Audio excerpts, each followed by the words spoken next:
오늘도 우리가 영원히 주님만을 찬양합니다.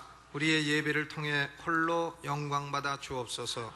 예수님 이름으로 기도하옵나이다. 아멘. 옆에 계신 분하고 인사 나누시겠습니다. 사랑합니다. 오늘 이사야서 23장 말씀을 중심으로 해서 두로에 대한 경고라 하는 제목으로 말씀을 드리겠습니다. 오늘은 세상에서 가장 작지만은 가장 부유했던 나라들 두로 그리고 시돈, 이 두 나라에 대한 경고의 말씀입니다. 이 두로와 시돈은 오늘날로 치면은 레바논이라고 하는 나라입니다. 레바논의 지경과 두로 시돈의 지경이 거의 정확히 일치합니다. 두로와 시돈은 두 나라 같지만은 사실은 한 나라입니다. 두로 시돈을 구성하고 있는 민족이 동일하기 때문에 그렇습니다. 그들은 페니키아 사람들이었습니다. 그런데 이 성경에는 페니키아라는 것을 베니게라 이렇게 번역을 했습니다. 지형이 워낙 복잡하고 그리고 상호 간의 교류가 안 되기 때문에 이 베니게 사람들은 정치적으로 통일을 이루지 못하고 있었습니다. 각 도시마다 국가처럼 독립해서 운영되고 있었습니다. 그래서 두로도 하나의 국가처럼 시돈도 하나의 국가처럼, 그러나 사실은 그런 나라들은 다 페니키아라고 하는 거대한 한 국가의 소속이었습니다. 이 페니키아인들은 지중해의 무역을 장악하고 있었습니다. 그 당시에 지중해는 The Great Sea, 큰 바다라고 불리우고 있었습니다.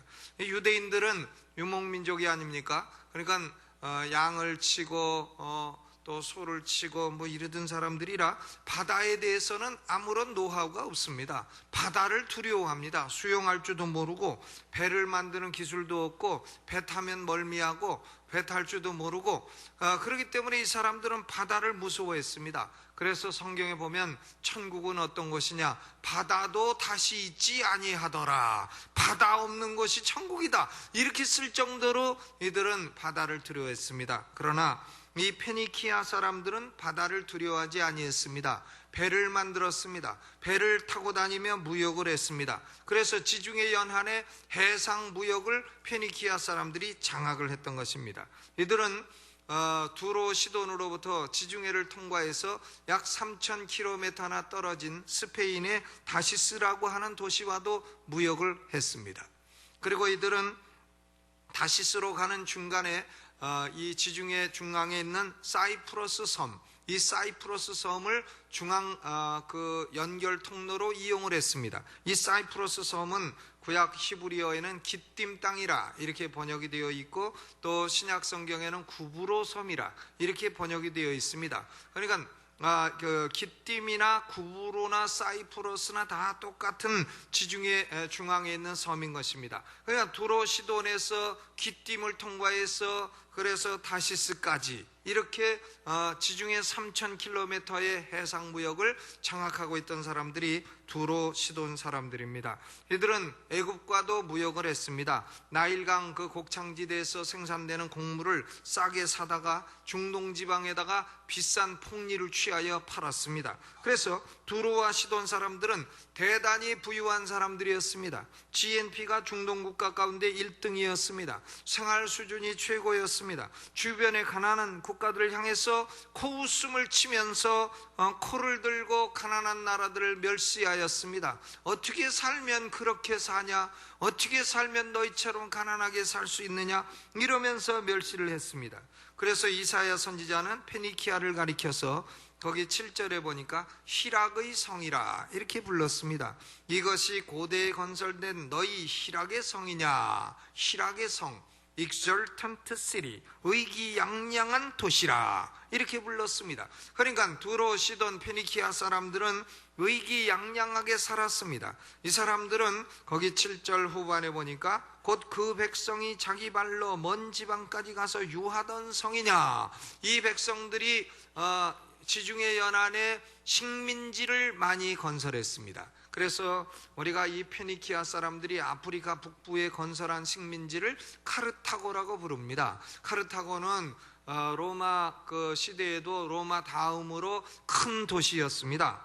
이 카르타고 사람들이 로마와 주전 3세기로부터 2세기에 걸쳐서 전쟁을 했습니다.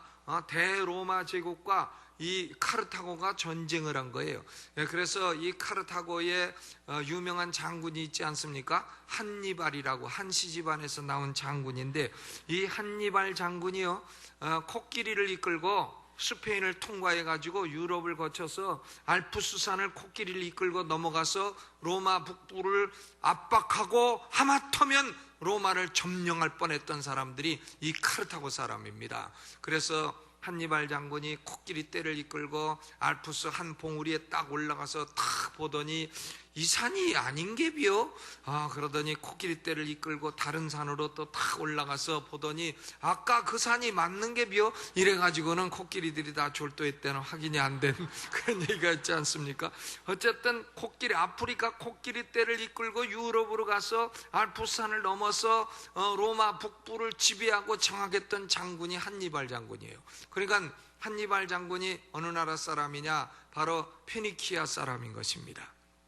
그런데 그만 BC 2세기에, 주전 2세기에 로마한테 제3차 전쟁에서 져가지고는 그래서 로마의 속국이 되어버렸습니다마는 이 페니키아 사람들이 카르타고를 통해서 이처럼 막강한 영향력을 행사할 수 있었다는 것입니다. 그래서 우리가 이 주전 3세기에서 2세기에 일어난 이 전쟁을 가리켜서 포에니 전쟁이라 이렇게 말합니다. 포에니 전쟁이 뭐냐면 페니키아를 좀 느려서 발음하면 포에니키아가 되는 거예요. 그러니까 포에니키아에서 포에니를 따가지고 페니키아 사람들이 일으킨 전쟁이라 해서 포에니 전쟁이라고 말하는 것이 바로 그 전쟁입니다. 그러므로 이사야 선지자는 이 페니키아 사람들을 뭐라고 말하냐면 8절에 같이 읽어보죠. 시작. 면류관을 씌우던 자여, 그 상고들은 방백이요, 그 무역자들은 세상에 존귀한 자이던 두로에 대하여 누가 이 일을 정하였느냐 그랬습니다. 그러니까 이 페니키아 사람들을 비록 작은 나라 사람들이지만은 면류관을 씌우는 자라. 그러니까 이건 무슨 얘기냐면 어디든지 식민지를 개척해 가지고 정치를 장악하는 사람들이라. 또 그 상고들은 방백이요, 무역자들은 세상에 존귀한 자라. 그러니까 어딜 가든지 경제력을 장악을 해가지고 존귀한 사람 대접을 받고 정치를 장악하고 경제를 장악하고 세계를 호령하고 그럼으로써 의기양양한 사람들이 바로 두로 시돈 사람들이었다 그 말입니다. 그런데 이렇게 세상에서 작지만 부유하고 의기양양하던 이 나라가 세상에서 가장 비참하고 슬픈 나라가 될 것이다. 이것이 이사야의 예언입니다. 두로와 시돈이 이렇게 망하니까 두로 시돈하고 함께 무역을 해서 돈 벌던 나라들도 같이 망해버립니다. 거기 23장 1절을 보면 두로에 관한 경고라. 다시스의 선척들아, 너희는 슬피 부르짖을지어다. 두로가 황무하여 집이 없고 들어갈 곳도 없음이요, 이 소식이 기띔 땅에서부터 그들에게 전파되었음이라 그랬어요. 다시스는 여러분 잘 아시죠? 요나라고 하는 선지자가 니누에로 가라고 하나님이 명령하셨는데도 안 가고 다시스로 가는 배를 타고 가다가 풍랑을 만났다. 그 다시스가 바로 스페인의 도시인 것입니다. 스페인의 다시스가 두로 시돈하고 무역을 했는데 어느 날 다시스의 두로 시돈이 망해버렸다는 소식이 직접 오지 않고 중간에 있는 기띔 사이프러스 섬을 통해서 왔다 그거예요. 그래서 다시스도 함께 망하여 이제는 두로에 배를 보내도 항구가 없어졌구나, 두로에 우리 물건을 사줄 사람이 없어졌구나. 그래서 다시스도 슬퍼하게 되었다 그런 얘기죠. 그리고 3절에 보면 시울의 곡식 곧 나일의 추수를 큰 물로 수운하여 들었으니 열궁의 시장이었도다. 나일강에서 곡식 갖다가 참 싸게 사서 비싸게 팔고 열국의 시장이었는데, 그런데 이런 두로 시돈이 망했으니 5절에 그 소식이 애굽에 이르면 그들이 두로의 소식을 인하여 통도하리로다. 통곡하고 애도하리로다. 줄여서 통도 이렇게 된 거죠. 통곡하고 애도한다. 두로 시돈하고 무역하던 스페인도 슬퍼하고 애굽도 통곡하고 이렇게 됐다 그런 얘기입니다. 역사의 기록에 따르면 시돈은 언제 망했느냐? 아수르 왕 산헤리비가 주전 700년에 시돈을 정복해서 아수르의 식민지로 삼았다 그랬어요. 아수르의 침공에도 살아남은 두로라고 하는 이 도시는 바벨론 왕 느부갓네살이 침공할 때 끈질기게 저항을 하다가 결국은 주전 572년에 바벨론의 함락을 당했다고 했습니다. 그러므로 두로와 시돈은 바벨론과 아수르에 망해버렸어요. 그러나 하나님은 두로 시돈에게도 소망이 있다고 말씀하십니다. 두로 시돈이 마치 기생의 노래처럼 될 것이라 그 말이에요. 여러분 거기 15절을 보세요.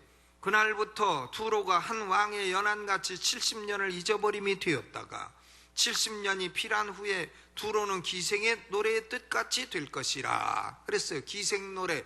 여러분 기생노래를 아십니까? 노새 노새 젊어서 노새 늙어지면 못노나하니 화무는 11홍이요 달도 차면은 기운하니라 얼씨구 절씨구 차차차 거기까지 가야 돼요. 차차차까지.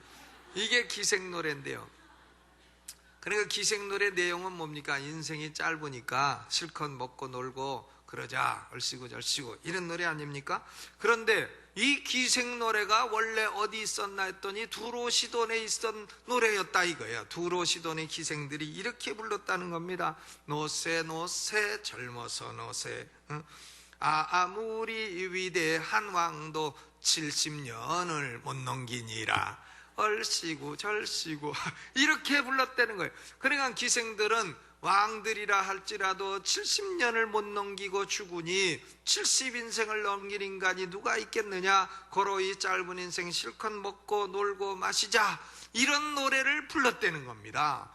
그러니까 이 기생 노래처럼 된다는 거예요. 바벨론 왕 느부갓네살 너희 아버지가 간 4살이다 하는 이 왕, 이 느부갓네살 왕도 결국은 중동을 지배하고 장악하고 했지만은 70년을 못 넘기더라. 그래서 두로 시돈을 포로로 잡고 하지만은 70년 후면 두로 시돈도 바벨론으로부터 해방될 것이다 그런 얘기입니다.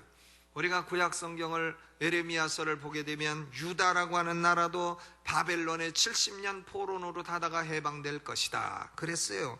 그런데 이사야 선지자는 두로나 시돈도 70년 후에는 바벨론 포로노로 하다가 해방될 것이다. 해방되고 나서 70년 죽게 고생하고 나서야 그때야 비로소 여호와가 하나님이심을 알아보게 될 것이다. 그것이 이사야서 23장의 내용인 것입니다. 우리가 신약 성경을 보게 되면 두로 시돈 지방도 예수님을 믿었어요. 예수님이 두로 시돈 지방에 가서도 복음을 전파하셨습니다.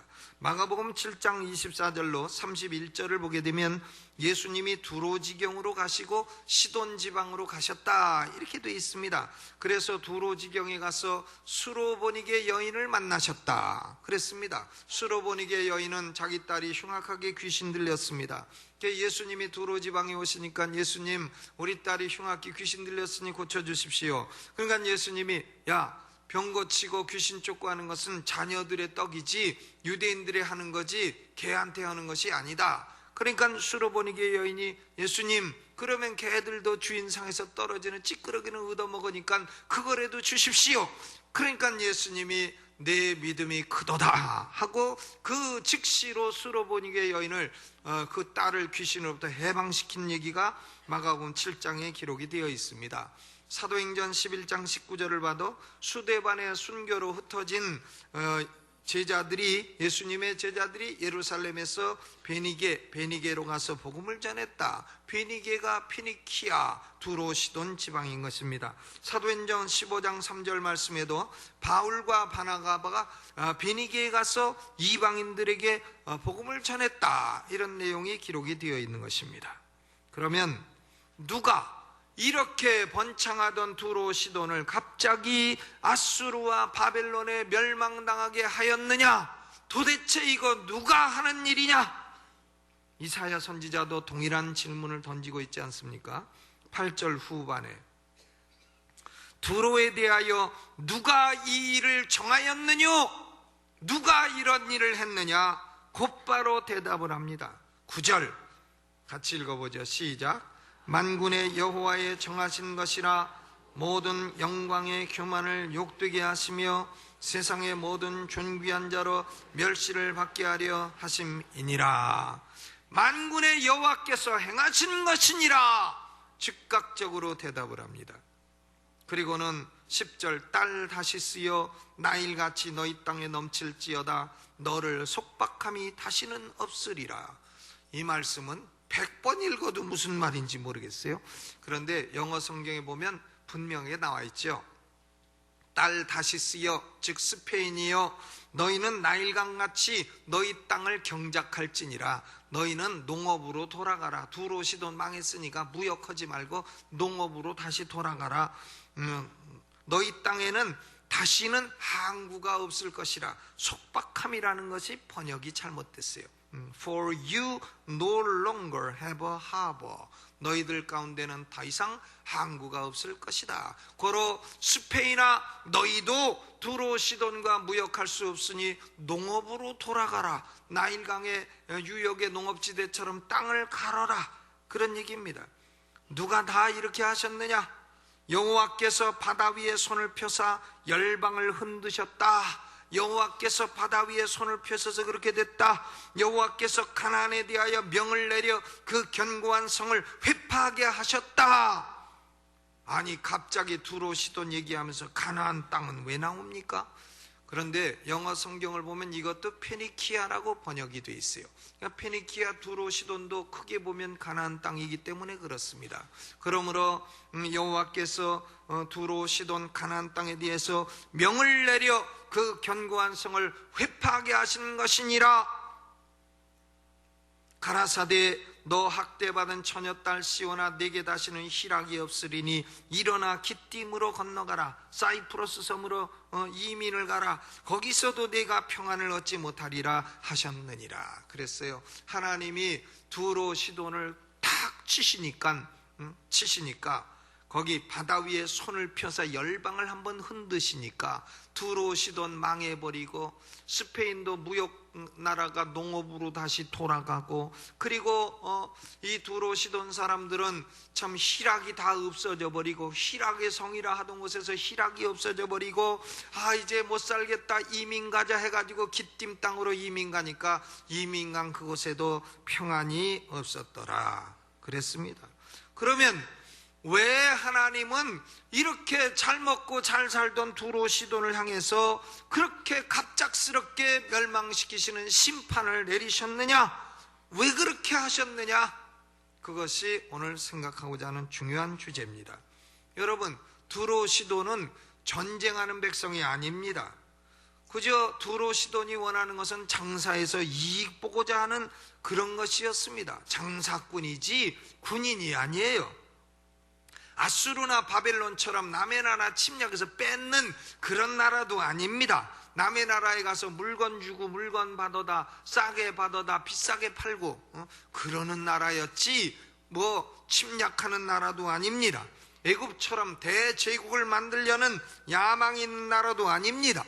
또 모압 암몬처럼 이스라엘 백성들을 저주하고 학대하던 사람도 아닙니다. 우리가 볼 때에 솔로몬 왕이 성전을 건설하고 왕궁을 건설할 때에 그 백향목 나무를 어디서 가져온 줄 아십니까? 바로 두로 왕 히라미에게 가져온 거예요. 그러므로 우리가 그것을 레바논의 백향목이라 이렇게 말하는 겁니다. 왜? 두로 시돈이 오늘날 지명이 레바논이기 때문에 그렇습니다. 그러니 두로 시돈은 무슨 잘못이 있다는 얘기입니까? 뭐 남 해친 것도 없고 그저 한 것이라고는 장사해서 이익 본 것뿐인데 왜 하나님은 두로 시돈을 그렇게 망하게 하셨느냐? 오늘날도 많은 사람들이 이렇게 말합니다. 나는 남에게 해야 안 끼치고 살아왔다. 나는 남을 괴롭힌 적이 없다. 내가 누구 거 빼앗은 적도 없다. 내가 누구에게 사기친 적도 없다. 내가 누구를 괴롭게 한 적도 없다. 누구에게 원망 들을 일도 없다. 나는 오로지 성실하게 나 잘 먹고 내 가족 잘 살고 평안하게 살고자 한 것뿐이다. 특별히 큰 악을 행한 것도 없는 것 같다. 조금 있기는 있는 것 같지만, 그런데 하나님은 왜 내 인생에 간섭하시려 하시느냐? 왜 회개하라고 하시고 예수 믿으라고 말씀을 하시느냐? 내가 남 해친 것도 없고 잘 살려고 하는데, 이렇게 생각하는 분이 계시다면 오늘 두로와 시돈이 멸망한 이유를 주목해서 들으시기를 주의 이름으로 축원합니다. 두로 시돈은 세 가지 심 때문에 망했어요. 세 가지 심. 첫째는 뭐냐? 하나님에 대한 무관심, indifference, 무관심이에요. 두로 시돈의 백성들의 관심은 뭐냐? 오로지 무역, 또 이익, 또 경제를 아시죠? 김영삼 대통령의 경제, 그리고 쾌락, 이런 것뿐입니다. 이들은 하나님의 백성들과 가까운 지역에서 물물교류도 하고 하면서도 하나님에 대한 관심이 없고 하나님에 대한 존경도 없고, 오로지 이들이 원하는 것은 profit, 이익입니다. 그러므로 두로 시돈의 종교는 profit religion, 이익 종교인 것입니다. 그런데 여러분, 인간이 하나님을 이익만 받고 살고 하나님을 외면해도 되는 존재입니까? 하나님이 우리가 외면할 수 있는 존재입니까? 우리 인간이 부모를 외면하고 살 수 없어요. 부모를 통해서 우리가 육신의 생명을 얻었기 때문에 부모는 외면할 수가 없습니다. 나는 부모 없어, 이런 인간은 후레자식이지 인간이 아니죠. 개도 그렇게는 안 합니다. 소도 안 해요. 그러므로 인간은 부모를 외면할 수 없듯이 하나님을 외면하고 하나님께 무관심하며 살 수가 없는 존재인 것입니다. 하나님은 신자이든 불신자이든 인간의 삶에 뛰어드시는 하나님이시고 인간의 삶에 개입할 권리를 가지신 하나님이신 것입니다. 여러분, 우리가 누가 햇빛을 만들어서 햇빛을 쬐고 살아갑니까? 땅을 지어낸 인간이 있습니까? 공기와 물을 인간이 만들어서, 어느 공장에서 만들어서 우리가 지금 숨쉬며 마시고 살아가고 있습니까?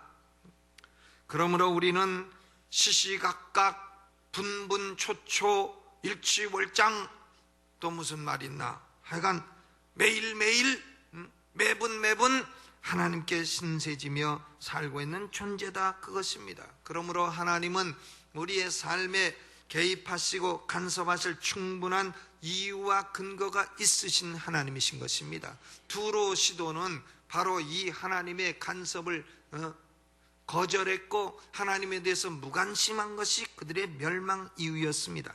야고보서 4장 13절로 16절에 두로 시돈 사람 같은 상인에 대한 얘기가 나옵니다.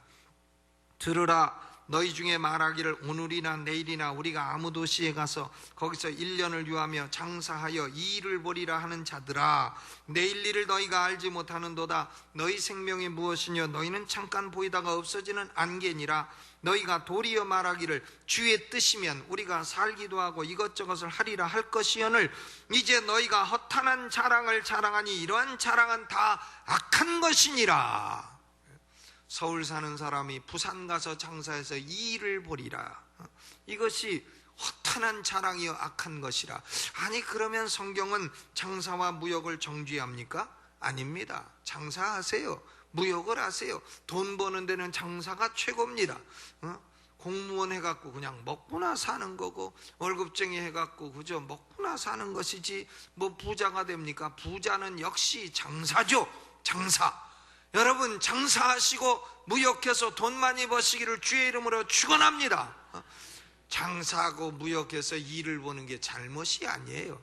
이 상인의 잘못은 뭐냐면 장사하면서도 하나님에 대한 고려가 없는 겁니다. 하나님의 뜻에 대한 고려가 없는 겁니다. 선을 행하고자 하는 목적이 없는 겁니다. 이런 것이 전혀 없는 인생은 허탄한 인생이요, 그런 인생을 악한 인생이라. 그러므로 우리는 장사를 하든지 공부를 하든지 예술을 하든지 뭘 하든지 하나님을 언제나 생각하며 살아가야 될 존재인 줄로 믿으시기를 주의 이름으로 축원합니다. 남에게 해야 안 끼치고 나는 나 혼자 잘 먹고 잘 살고 성실하게 살면 된다고 하는 철학은 하나님이 개입하시면 순간에 희락이 사라지고 평안이 깨어지는 그런 인본주의적 철학에 불과한 것입니다. 우리 인간은 우리를 지으시고 우리를 구원하시는 하나님, 그 하나님을 섬기고 살아야 마땅한 존재인 줄로 믿으시기를 주의 이름으로 축원합니다. 두 번째로 이 두로 시돈이 망한 이유는 이기심 때문입니다. 이기심. 첫째는 무슨 심이요? 무관심. 둘째는 이기심. 이기심. 두로 사람의 문제는 누가복음 12장 16절로 21절에 나오는 어리석은 부자의 문제와 동일합니다. 한 부자가 그 밭에 소출이 풍성함에 심중에 생각하여 가로되 내가 곡식 쌓아둘 것이 없으니 어찌할꼬 하고 또 가로되 내가 이렇게 하리라 내 곡간을 헐고 더 크게 짓고 내 모든 곡식과 물건을 거기 쌓아두리라 또 내가 내 영혼에게 이르되 영혼아 여러 해 쓸 물건을 많이 쌓아두었으니 평안히 쉬고 먹고 마시고 즐거워하자 하되 하나님은 이르시되 어리석은 자여 오늘 밤에 네 영혼을 도로 찾으니 그러면 네 예비한 것이 네 것이 되겠느냐 하셨으니 자기를 위하여 재물을 쌓아두고 하나님께 대하여 부여치 못한 자가 이와 같으리라 그랬어요. 농부가 풍년이 들었습니다. 소출이 풍성해요. 창고가 들어갈 데가 없습니다. 그래서 창고를 헐고 더 크게 짓겠다는데 뭐가 잘못이에요? 잘못이 뭡니까? 그런데 하나님은 왜 이 농부를 어리석은 자여, 영어로 FOOL, 풀, 바보, 이 참 성실한 농부를 바보라고 말합니다. 왜 그렇습니까? 이 사람은 이 주어와 소유대명사가 너무 잘못됐어요. 이 사람의 주어와 소유대명사는 I, my, me, mine 다 그겁니다. 나, 나의, 내, 나를 온통 그 짧은 문장에 내 얘기만 나오지 나만 나오지 하나님이 등장하지를 않습니다.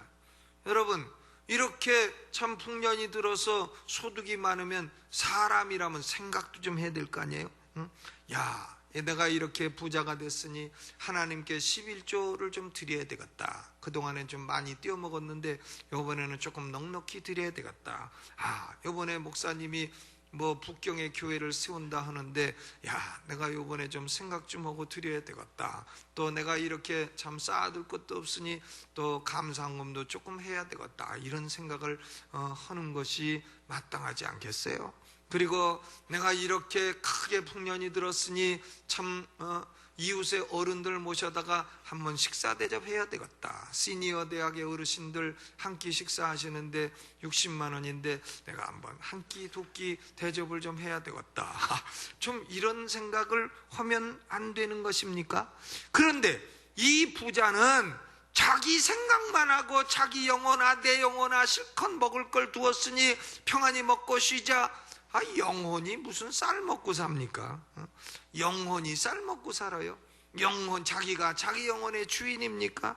하나님이 그러므로 이 사람 인생에 개입을 하시는 겁니다. 그리고 어리석은 자여 내 영혼을 오늘 찾겠다.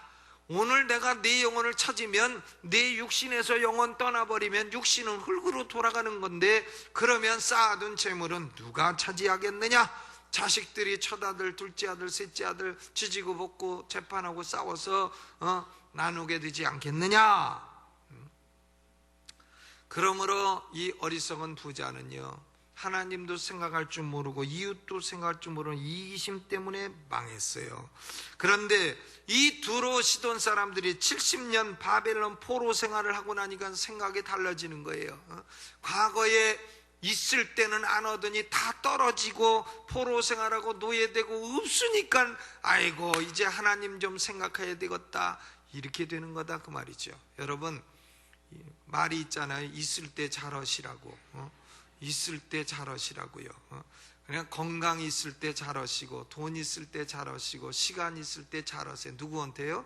하나님께 잘하시기를 주의 이름으로 축원합니다. 거기에 23장 17절 18절 말씀을 한번 읽어봅니다. 17절 18절 같이 읽어보죠. 시작.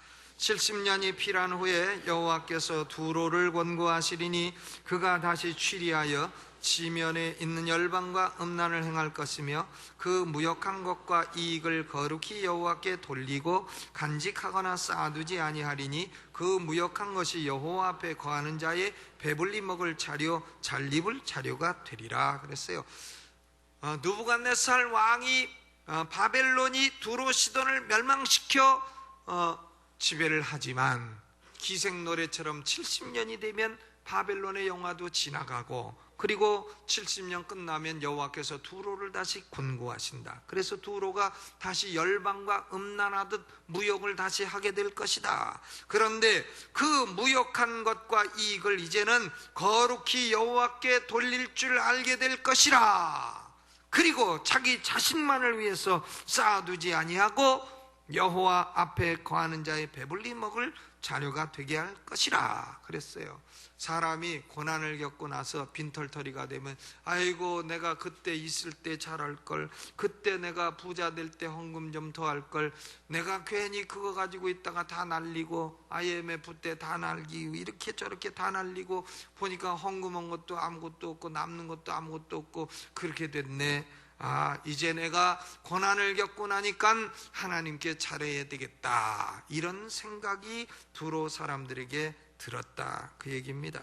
그러므로 여러분, 건강할 때, 시간이 있을 때, 재물이 있을 때 마음을 다하고 뜻을 다하고 정성을 다해 하나님을 섬기시고, 그리고 부모님도 섬기시기를 주님의 이름으로 축원합니다.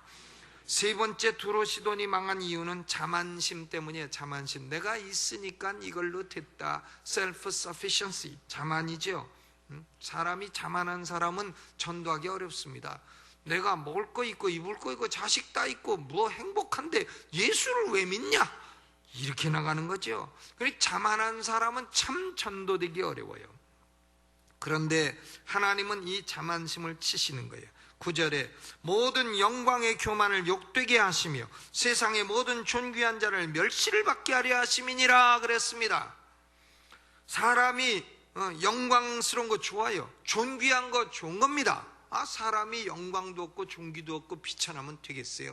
그런데 영광과 존귀도 그리스도 밖에서, 하나님 밖에서, 하나님 안에, 그리스도 안에 있지 않고 밖에서 영광과 존귀를 얻는 것은, 그것은 멸망이 올 뿐이요 멸시의 원인이 될 뿐이다, 그 말입니다. 왜냐하면 그리스도 밖에 있는 모든 것은 결국은 다 멸망하고 말 것이기 때문에 그렇습니다. 한번 생각해 보세요. 노아의 방주, 홍수 때를 생각해 보세요. 노아의 방주 바깥에 어떤 사람이 땅 5만 평이 있다. 그것도 강남 땅 5만 평. 그걸 평당 3천만 원짜리 5만 평 갖고 있고 빌딩 수십 개를 갖고 있고, 내가 참 내 대뿐만이 아니라 내 자식 대대로 빌딩에서 나오는 새만 먹고 살아도 남고도 남는다. 무슨 소용이 있어요? 홍수 나서 아버지 죽고 아들 죽고 다 죽고 그리고 빌딩 다 문에 잠기고 땅 다 없어지고 이렇게 되면 무슨 소용이 있느냐, 그 말이에요. 조그만 빵을 먹어도 방주 안에서 먹어야 내 거지요. 닭 한 마리를 잡아먹어도 방주 안에 있는 닭이라야 내 닭이지요. 여러분, 작은 영광이든 작은 존귀든 그리스도 안에서 영광과 존귀를 쌓아가시기를 주의 이름으로 축원합니다. 이제 두로 시돈 얘기를 통해 결론을 맺습니다. 인간은 장사를 하든지 공부를 하든지 예술을 하든지 운동을 하든지 무슨 일을 하든지 그리스도 예수 안에서 행하여야 되는 것입니다.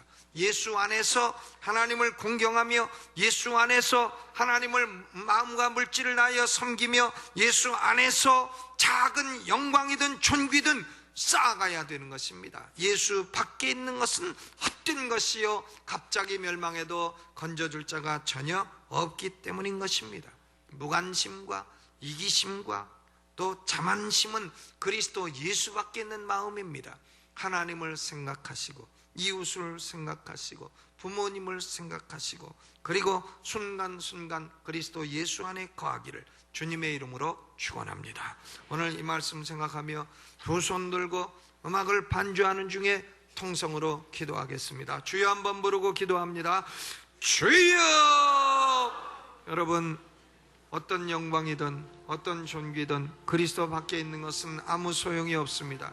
결국은 멸망할 것입니다. 결국은 파괴될 것입니다. 순간순간 우리는 날마다 그리스도 안에 거하며 살아가기를 원합니다. 아버지 하나님, 우리의 모든 하나님을 향한 무관심과 그리고 우리의 이기심과 우리의 자만심을 모두 버리게 하여 주옵시고, 하나님 우리 아버지